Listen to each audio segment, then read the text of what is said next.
Okay, signing day is always very special. What an unbelievable day for these young guys, and it changes their lives.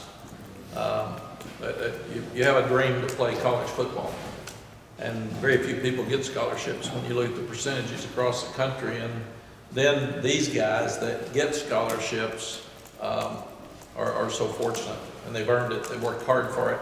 And then secondly, to get a scholarship where you want to go is unbelievable, and especially in the modern day where transfer portal is taking up so many of the high school scholarships that these young guys are very fortunate when they're able to get a scholarship and it's where they want to be. And that's what today is about, is them finding the right place for them and them earning the opportunities. Secondly, it's another top 25 class. So I congratulate our recruiting staff and our coaching staff. They work really, really hard for really over 2 years on these classes. We're already deep into next year's class.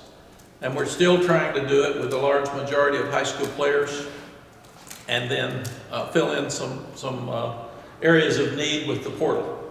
But we really don't want to just go portal and be transfers all the way. So we had 27 signees. Amazingly, it's the best academic class we've ever had. So 21 of those signees will be here in January as early enrollees. I don't think we've ever had over 12, maybe 13. So they will be a great addition to our team moving forward.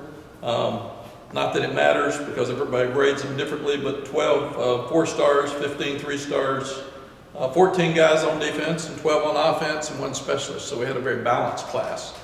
When you start looking at it, 5 All-Americans, 15 All-State selections. Currently that could change obviously, and probably the most captains we've ever had as well, which is important. But as I said, by far the best academic group we've ever signed, and really, really proud of these guys. 6 guys have been practicing for the bowl game, and you'll get to talk to them here in a minute, which is again on the cutting edge. It's new, it's different. They're very excited. That is signing day, and they're here. Some of them, the reason we're moving them up in the press conference is some of them are going to their school to have a signing day celebration, so they're leaving here. But it's the first time we've ever been able to have them talk to you, so I think that's great. 11 more guys will meet us in Charlotte for bowl practice. So we're going to have 17 guys practicing for the bowl that can't play in the bowl. But that'll give them a great head start moving into spring practice, and let us have a better idea of who they are on the field. And very impressed with the guys that have been working so far. And then 2 more are just coming to the game, and they'll be on the sideline. The guys can't play, but they will be on the sideline in their jerseys for the game. But they obviously couldn't play in the game, and if the rule was such they could, it'd cost them a year. So it wouldn't be worth it. So early enrollees will come in January 7th. They'll start school January 10th.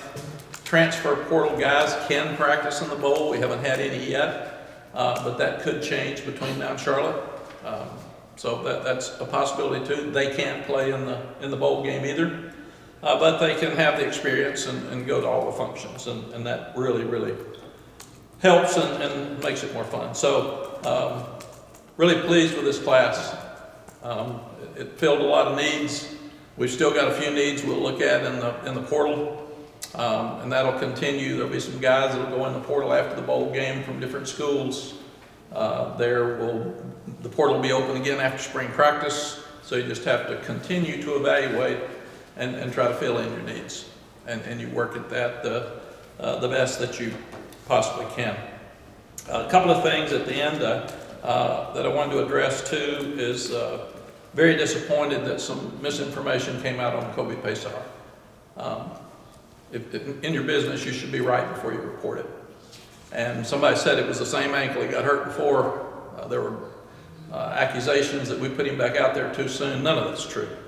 He fractured a foot before. It's the other foot on the other side. It's exactly the same injury.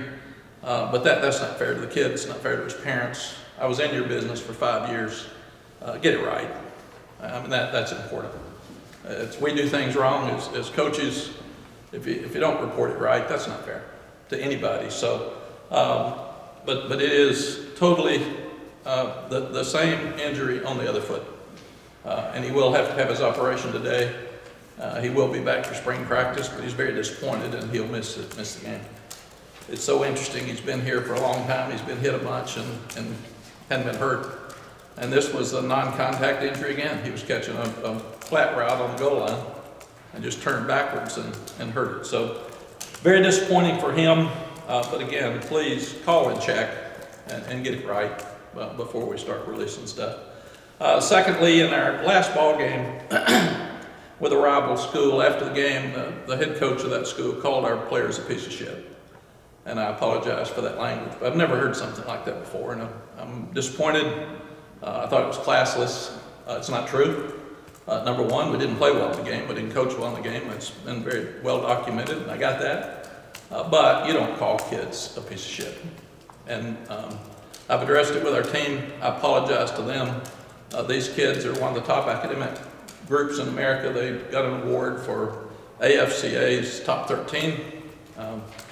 They've won a Coastal Division. They've won a bunch of games. They've been to an Orange Bowl, been to 5 straight bowls.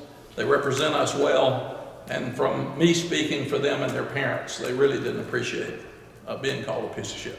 Never heard that before. And very, very disappointing. But it is what it is. And we'll continue to work hard to try to be better. What's going to happen now, I think you've got your guys coming down. And you'll get to interview them. And then after that, because we've got bowl practice today and I've got a staff meeting and I'll be up working on the practice, trying to get us ready to go to Charlotte. Pat's gonna come down. Pat Sudis is our general manager.